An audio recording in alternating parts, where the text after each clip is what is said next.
నమస్కారం, సుఖీభవకు స్వాగతం. ఈరోజు సుఖీభవలో ఆయుర్వేదంతో వరి బీజం మాయం, చలికాలం ఏం తినాలి, ఎలా తినాలి, టీనేజ్ పిల్లల్లో ఆత్మ నుణ్యతను పోగొట్టేదెలా, ఊపిరితిత్తుల్లో ప్రోటీన్లు కొవ్వులు పేరుకుపోయాయా, ఇంకా హెల్త్ టిప్. మగవారిలో బీజాలకు సంబంధించి ఏ చిన్న సమస్య తలెత్తినా అది అంతులేని ఆవేదనకు గురిచేస్తూ ఉంటుంది. బీజాల చుట్టూ నీరు చేరడం అలాంటిదే. దీన్నే వైద్య పరిభాషలో హైడ్రోసిల్ అని, వాడుకలో వరి బీజమని, బుడ్డ అని కూడా పిలుస్తూ ఉంటారు.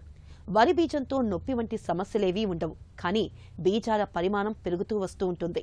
దీంతో ఆ భాగమంతా బరువుగా ఉన్నట్లు అనిపిస్తూ ఉంటుంది. ఈ సమస్యపై పెద్దగా అవగాహన లేకపోవడంతో చాలా మంది అశ్రద్ధ చేస్తూ ఉంటారు. వరి బీజానికి మన సాంప్రదాయ వైద్యం ఆయుర్వేదం తనవైన కొన్ని ప్రత్యేక చికిత్సల్ని చెబుతుంది. వాటి గురించి ఇప్పుడు తెలుసుకుందాం.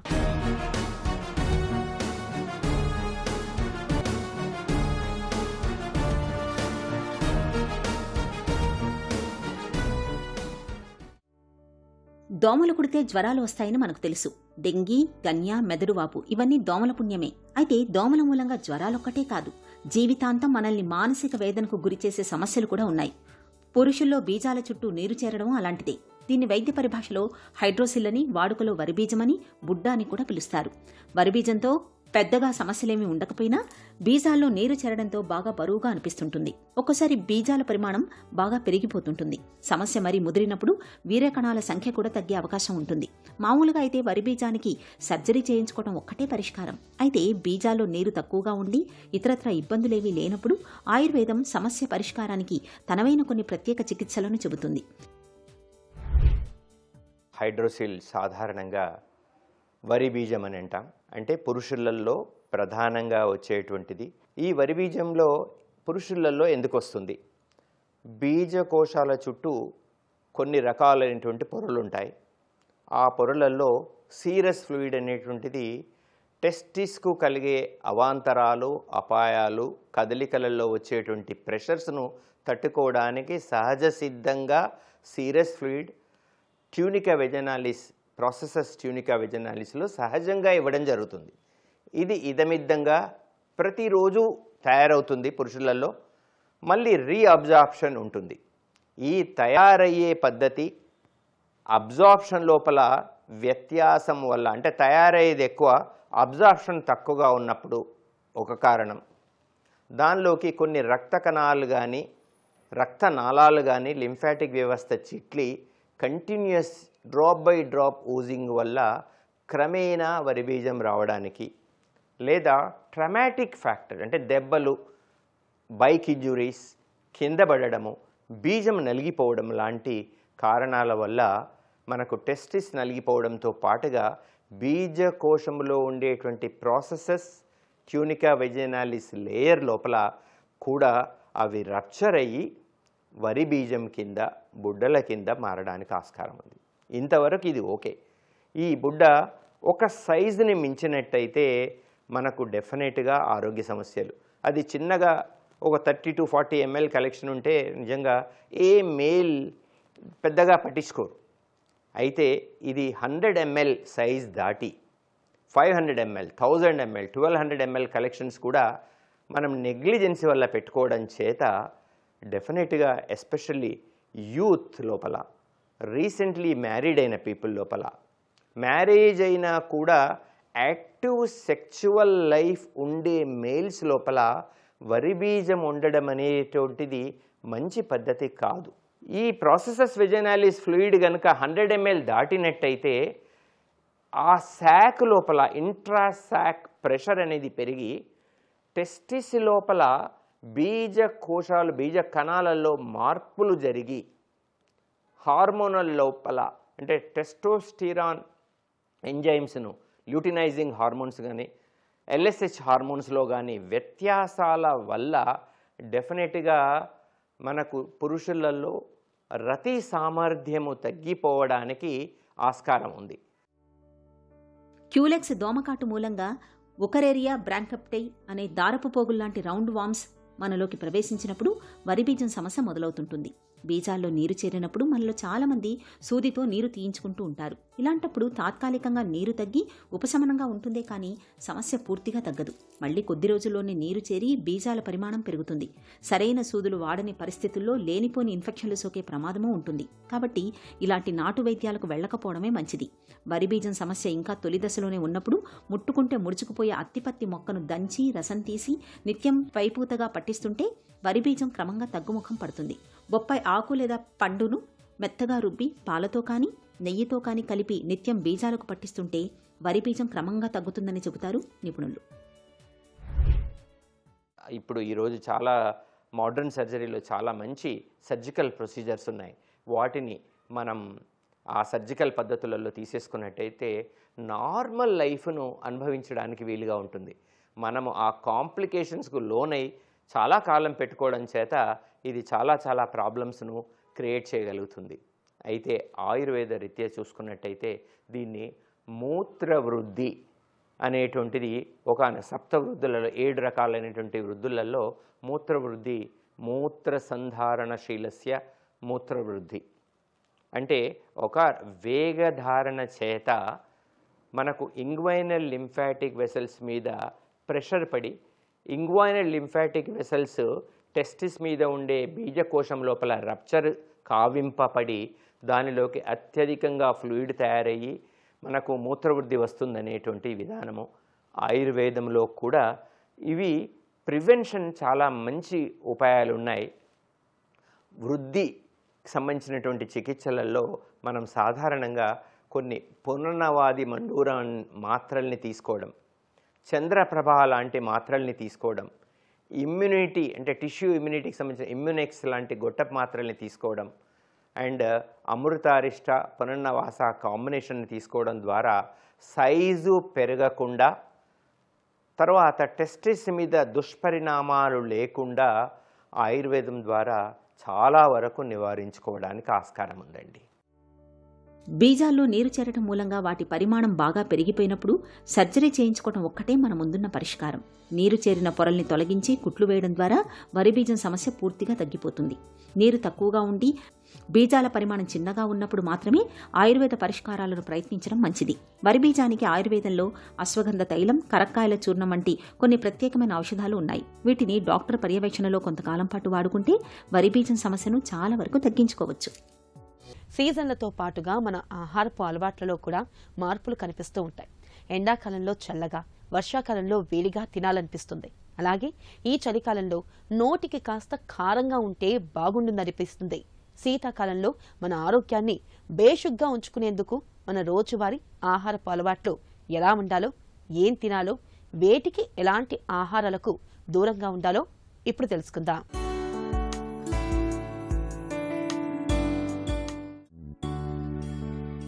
వణికించే చలికాలంలో ఉదయం పూట వేడిగా ఉండే ఓట్మీల్తో తయారు చేసిన ఐటమ్స్ తీసుకోండి.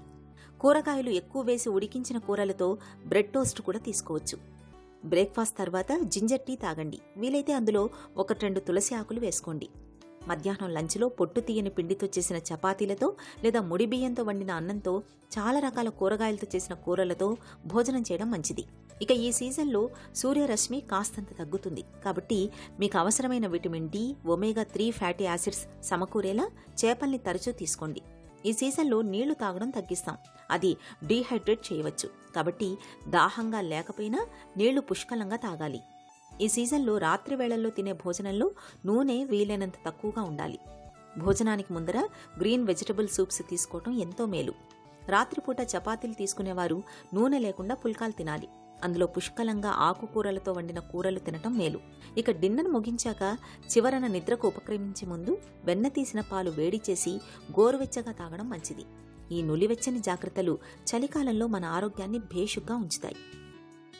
బాల్యం నుంచి కౌమారంలోకి వచ్చిన పిల్లల్లో శారీరకంగానే కాదు మానసికంగానూ సమస్యల తాకిడి కాస్తంత ఎక్కువగానే ఉంటుంది. టీనేజ్లో కొంతమందిలో అంతులేని ఆత్మవిశ్వాసం కనిపిస్తే మరికొందరేమో తీరని ఆత్మనుణ్యతతో కుంగిపోతూ ఉంటారు. ఒంటరిగా గడిపేందుకు మొగ్గు చూపుతూ ఉంటారు. చాలినంత ఆత్మవిశ్వాసం లేకపోవడంతో చదువులు, పరీక్షల్లోనూ అంతగా రాణించలేకపోతూ ఉంటారు. అసలు టీనేజ్ పిల్లల్లో ఆత్మనుణ్యతకు కారణాలేంటి? దీనెలా పోగొట్టాలి? టీనేజ్ పిల్లల్లో ఆత్మవిశ్వాసానికి ప్రోధి చేసేందుకు తీసుకోవాల్సిన జాగ్రత్తల గురించి ఇప్పుడు తెలుసుకుందాం.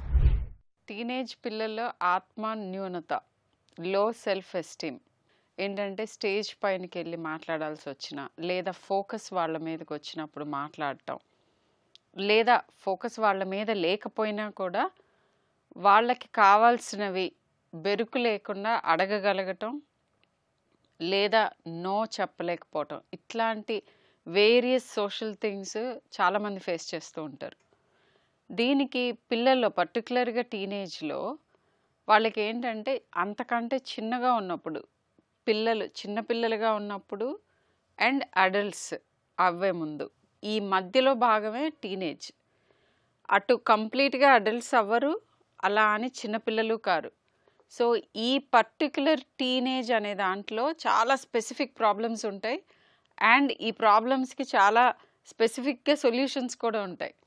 పర్టికులర్లీ టీనేజర్స్లో ఆత్మన్యూనతకి రీజన్స్ ఏంటి అని అంటే పేరెంటింగ్ స్టైల్స్ కూడా ఉంటాయి.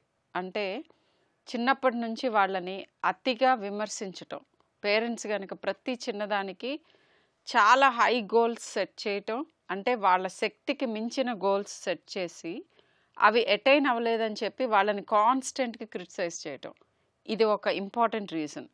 రెండోది, వాళ్ళ గురించి వాళ్ళకి కంప్లీట్ అవగాహన లేని వయస్సు. సో వాళ్ళ ఎస్టిమేషన్ అబౌట్ దేర్ సెల్ఫ్, అంటే నేను ఇది చేయగలను, ఇది చేయలేను, లేదా ఇది ఉన్నదానికంటే ఎక్కువగా భయంతో ఊహించుకోవటం మూలన. ఇంకొక ఇంపార్టెంట్ థింగ్ ఏంటంటే చిన్నప్పటి నుంచి పిల్లలకి టాస్క్స్ ఇచ్చి వాళ్ళంతట వాళ్ళు చెయ్యాలి అని ఇన్సిస్ట్ చేసి self care, independent thinking and ఒక పర్టికులర్ ఒక చిన్న జాబ్ ఇచ్చి అది చేసి దాంట్లోంచి వచ్చే కాన్ఫిడెన్స్ని బిల్డ్ చేయటం, ఇవన్నీ కనుక చిన్నతనం మన పెంపకంలో కొన్ని లోపాలు ఉంటే అలాంటి వాళ్ళకి లో సెల్ఫ్ ఎస్టీమ్ చాలా తీవ్రంగా ఉంటుంది. ఇవన్నీ కాకుండా పర్సనాలిటీ ప్రాబ్లమ్స్ కూడా ఉంటాయి. అయితే మరి దీనికి విరుగుడేంటి అని అంటే, వాళ్ళు ఏదన్నా పని చేసినప్పుడు, ఏదన్నా అచీవ్మెంట్ జరిగినప్పుడు డెఫినెట్గా ప్రైజ్ చేయాలి, దాన్ని వ్యాలిడేట్ చేయాలి, దాన్ని గమనించాలి, గుర్తించాలి, తగు మోతాదులో వాళ్ళకి ప్రైజ్ కూడా ఇవ్వాలి. అండ్ వాళ్ళని చిన్నప్పటి నుంచి కూడా ఏజ్ రిలేటెడ్ యాక్టివిటీస్లో చిన్నగా కొద్దిగా పుష్ చేసి వాళ్ళంతటా వాళ్ళు పనులు చేసుకోవటం ఎప్పుడైతే మనం ఎంకరేజ్ చేస్తామో అలాంటి వాళ్ళల్లో ఏళ్ల తరబడి మెల్లగా సెల్ఫ్ ఎస్టీమ్ బిల్డ్ అవుతుంది. రక్తనాళాల్లో కొలెస్ట్రాల్ పేరుకుపోవడం మనకు తెలిసిందే. అచ్చంగా మన ఊపిరితిత్తుల్లోనూ ఇలాంటి పరిస్థితే ఎదురవుతూ ఉంటుంది. కొంతమందిలో ప్రోటీన్లు, కొవ్వులతో కూడిన సర్ఫాంక్టెంట్ అనే పదార్థం ఊపిరితిత్తుల్లోని అల్వియోల్ అనే గదుల్లో సరిగ్గా శుభ్రం కాకుండా అలాగే పేరుకుపోతూ ఉంటుంది. ఇలాంటప్పుడు తేలికగా శ్వాస తీసుకోలేకపోతూ ఉంటారు. పొడిదగ్గు, తరచూ ఛాతిలో ఇన్ఫెక్షన్లు, త్వరగా అలసిపోవడం వంటి ఇబ్బందులు కనిపిస్తూ ఉంటాయి. వైద్య పరిభాషలో పల్మోనరీ అల్వియోలై ప్రోటీనోసిస్ గా పిలిచే ఈ సమస్య గురించిన పూర్తి వివరాలని డాక్టర్ని అడిగి ఇప్పుడు తెలుసుకుందాం.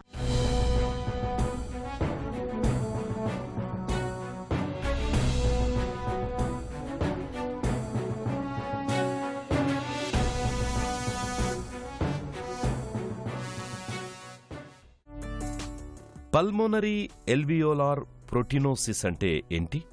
పల్మనరీ ఆల్వియోలార్ ప్రోటీనోసిస్ అనేటటువంటిది ఇది ఒక రేర్ డిసీజు, చాలా అరుదుగా చూసేటటువంటి ఊపిరితిత్తులకు సంబంధించినటువంటి వ్యాధి.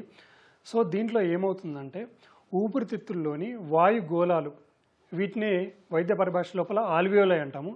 ఈ ఆల్వియోలై లోపల ప్రోటీన్ మరియు కొవ్వు పదార్థాలతో కూడుకున్నటువంటి సర్ఫాక్టెంట్ అనేటటువంటి పదార్థము క్రమక్రమంగా పేరుకుపోవడం మూలంగా ఈ ఆల్వియోలార్ ప్రోటీనోసిస్ అనేటటువంటిది వస్తుంది.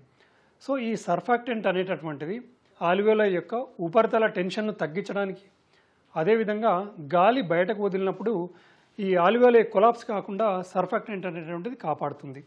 సో ఎప్పుడైతే ఈ సర్ఫాక్టెంట్ అనేటటువంటిది కొన్ని కారణాల వల్ల వాయుగోళాల్లో పేరుకుపోయినప్పుడు పల్మనరీ ఆల్వియోలార్ ప్రోటీనోసిస్ అనేటటువంటిది ఏర్పడుతుంది.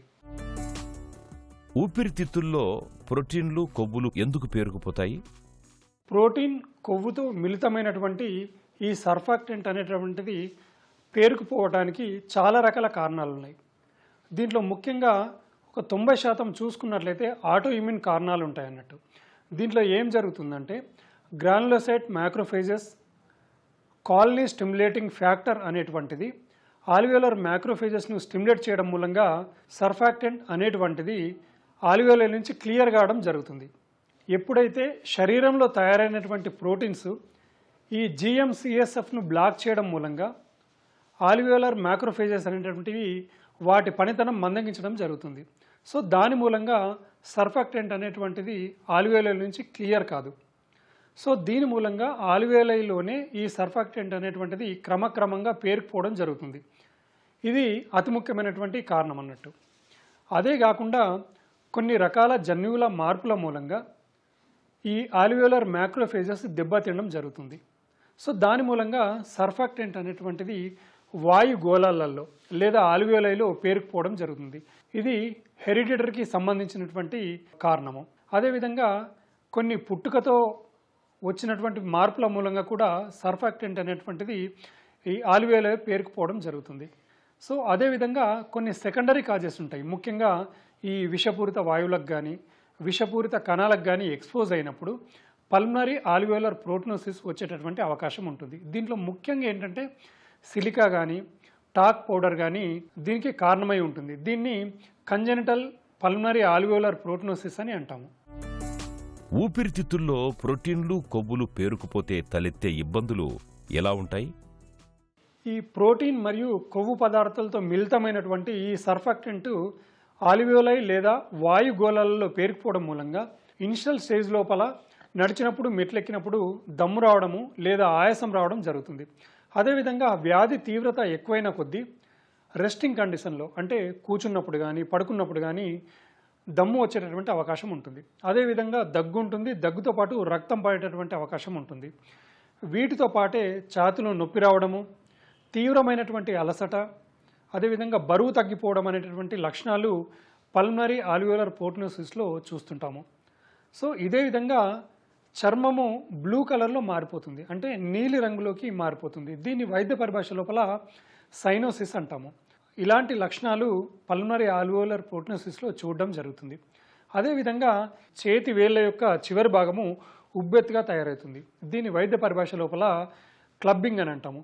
ఈ విధంగా చర్మం బ్లూ కలర్లో మారడము, అదేవిధంగా క్లబ్బింగ్ అనేటటువంటి సైన్స్ని పల్మనరీ ఆల్వియోలర్ ప్రోటీనోసిస్లో చూస్తుంటాము. ఊపిరితిత్తుల్లో ప్రోటీనులు కొవ్వులు పేరుకున్నప్పుడు ఎలాంటి పరీక్షలు చేస్తారు? లక్షణాలు వచ్చిన తర్వాత ఎక్స్రే తీయడం జరుగుతుంది. ఎక్స్రే లోపల రెండు వైపులా మచ్చలు ఈ సిమెట్రికల్ అంటే సమాంతరంగా ఉంటాయి అన్నట్టు, అంటే రెండు వైపులా ఒకే విధంగా మచ్చలు అనేటివి కనిపిస్తుంటాయి. సో దీన్ని ఇంకా స్పష్టంగా చూడాలంటే సిటీ స్కాన్ చేయాల్సి ఉంటుంది. ఛాతీకి సంబంధించిన సిటీ స్కాన్ చేయడం మూలంగా దాంట్లో మచ్చలను స్పష్టంగా గుర్తించవచ్చు. ఈ సిటీ స్కాన్ అనేటటువంటిది అతి ముఖ్యమైనటువంటి పరీక్ష. దీంట్లో క్రేజీ ప్యావింగ్ ప్యాటర్న్ అనేటటువంటిది పల్మనరీ ఆల్వియోలర్ ప్రోటీనోసిస్లో చూస్తుంటాము. సో వీటిని ఇంకా ఖచ్చితమైనటువంటి నిర్ధారణ కొరకు బ్రాంకోస్కోపీ చేయడం మూలంగా ఈ బ్రాంకోస్కోపీని ఊపిరితిత్తుల్లోకి పంపించి సిక్రిషన్స్ తీసుకొని వాటిని సైటలాజికల్ ఎగ్జామినేషన్ లేదంటే పాస్ స్టెయినింగ్ చేయడం మూలంగా పల్మనరీ ఆల్వియోలర్ ప్రోటీనోసిస్ను నిర్ధారించవచ్చు. అదే కాకుండా GM-CSFను గుర్తించడం మూలంగా కూడా ఈ ఆల్వియోలర్ ప్రోటీనోసిస్ని నిర్ధారించవచ్చు. అదేవిధంగా ట్రాన్స్ బ్రాంకియల్ లంగ్ బయాప్సీ చేయడం మూలంగా పల్మనరీ ఆల్వియోలర్ ప్రోటీనోసిస్ను నిర్ధారించేటటువంటి అవకాశం ఉంటుంది. ఊపిరితిత్తుల్లో ప్రోటీన్లు కొవ్వులు పేరుకుపోయినప్పుడు చికిత్స ఎలా ఉంటుంది? పల్మనరీ ఆల్వియోలర్ ప్రోటీనోసిస్కి అతి ముఖ్యమైనటువంటి ట్రీట్మెంట్ ఏంటంటే హోల్ లంగ్ లవాజ్ అంటాము. అంటే ఈ హోల్ లంగ్ లవాజ్ లోపల సెలైన్ని ఊపిరితిత్తుల్లోకి పంపించి మళ్ళీ ఈ సిక్రిషన్స్ను బయటకు తీయడం అనేటువంటి జరుగుతుంది. సో ఈ సిక్రిషన్స్ను బయటకు తీసినప్పుడు పాలవలే తెల్లగా ఉంటాయి. పాలవలే తెల్లగా ఉన్నటువంటి ఈ సిక్రిషన్స్ క్లియర్ ఫ్లూయిడ్గా మారేంత వరకు పలు దపాలుగా ఈ సిక్రిషన్స్ను ఊపిరితిత్తుల నుంచి తీయాల్సి ఉంటుంది. దీన్ని హోల్ లంగ్ లవాజ్ అంటాం అన్నట్టు. అయితే ఈ ఒక లంగ్ తీసిన తర్వాత 1 లేదా 2 రోజులు ఆగిన తర్వాత వేరొక లంగ్ను తీయాల్సి ఉంటుంది. సో ఈ విధంగా పాలవలే తెల్లగా ఉన్నటువంటి సిక్రిషన్స్ మొత్తము క్లియర్గా అయ్యేంత వరకు పలు దఫాలుగా ఈ హోల్ లంగ్ లవాజ్ చేయాల్సినటువంటి అవసరం ఉంటుంది. అదే కాకుండా ఈ GM-CSF అంటే granulocyte macrophages colony stimulating factor అనేటువంటిది సప్లిమెంటల్ థెరపీ ఇస్తుంటారు. అదేవిధంగా రిటుక్సిమాబ్ అనేటటువంటి థెరపీని కూడా ఈ పల్మనరీ ఆల్వియోలర్ ప్రోటోసిస్లో ఇవ్వడం జరుగుతుంది. ఊపిరితిత్తి మార్పిడికి ఎప్పుడు వెళతారు? సెలైన్ వాష్ లేదా హోల్ లంగ్ లావేజ్ అనేటువంటిది దాదాపు 85% మంచి ఫలితాలు ఉంటాయంట. దీనివల్ల ముఖ్యంగా ఈ హోల్ లంగ్ లవాజ్ చేసిన తర్వాత, సెలైన్ వాష్ చేసిన తర్వాత ఈ లక్షణాలు తగ్గడం జరుగుతుంది. అదేవిధంగా ఊపిరితిత్తుల సామర్థ్యము మెరుగుపడడం జరుగుతుంది. ఎక్స్రేలో కానీ సిటీ స్కాన్లో కానీ రేడియోలాజికల్గా ఇంప్రూవ్మెంట్ అనేటటువంటిది సెలైన్ వాష్ ద్వారా ఉంటుంది. ఎప్పుడైతే సెలైన్ వాష్ చేసిన తర్వాత పేషెంట్ లోపల ఇంప్రూవ్మెంట్ అనేటువంటిది ఉండదో, అంటే లంగ్ సామర్థ్యము అంటే ఊపిరితిత్తుల సామర్థ్యం మెరుగుపడకుండా ఉన్నప్పుడు కానీ, లక్షణాలు తగ్గినప్పుడు కానీ, అదేవిధంగా ముఖ్యంగా ఊపిరితిత్తులు గట్టిపడినప్పుడు, దీన్ని వైద్య పరిభాష లోపల లంగ్ ఫైబ్రోసిస్ అని అంటాము. ఈ లంగ్ ఫైబ్రోసిస్ అనేటటువంటి తీవ్రత ఎక్కువైనప్పుడు, ఇర్రివర్సిబుల్ లంగ్ ఫైబ్రోసిస్ ఉన్నప్పుడు దీన్నే ఎండ్ స్టేజ్ లంగ్ డిసీజ్ అంటాము. ఇలాంటి కండిషన్ లోపల పల్మనరీ ఆల్వియోలర్ ప్రోటోసిస్ లోపల లంగ్ ట్రాన్స్ప్లాంటేషన్ అనేటువంటిది చేస్తుంటారు. లంగ్స్లో పేరుకున్న ప్రోటీన్లు, కొవ్వు పదార్థాలని తొలగించుకునేందుకు ఆధునిక వైద్యంలో సలైన్ వాషింగ్, CSF థెరపీల రూపంలో చక్కటి చికిత్సలు అందుబాటులో ఉన్నాయి. శ్వాసలో ఇబ్బందులు, తరచూ ఛాతిలో ఇన్ఫెక్షన్లు సోకుతున్నప్పుడు ఈ చికిత్సలు తీసుకోవడం అన్ని విధాలా మేలు. ఇక ఈ రోజు కార్యక్రమాన్ని ముగించే ముందు ఒక చిన్న చిట్కా మీకోసం. చలికాలంలో చర్మాన్ని చక్కటి ఆరోగ్యంతో ఉంచుకునేందుకు స్నానానికి వెళ్లే ముందు నిత్యం ఆలివ్ ఆయిల్తో ఒళ్లంతా మృదువుగా మర్దనా చేయండి. చర్మానికి సమస్యలు తగ్గుతాయి, చర్మం చక్కటి ఆరోగ్యంతో ఉంటుంది.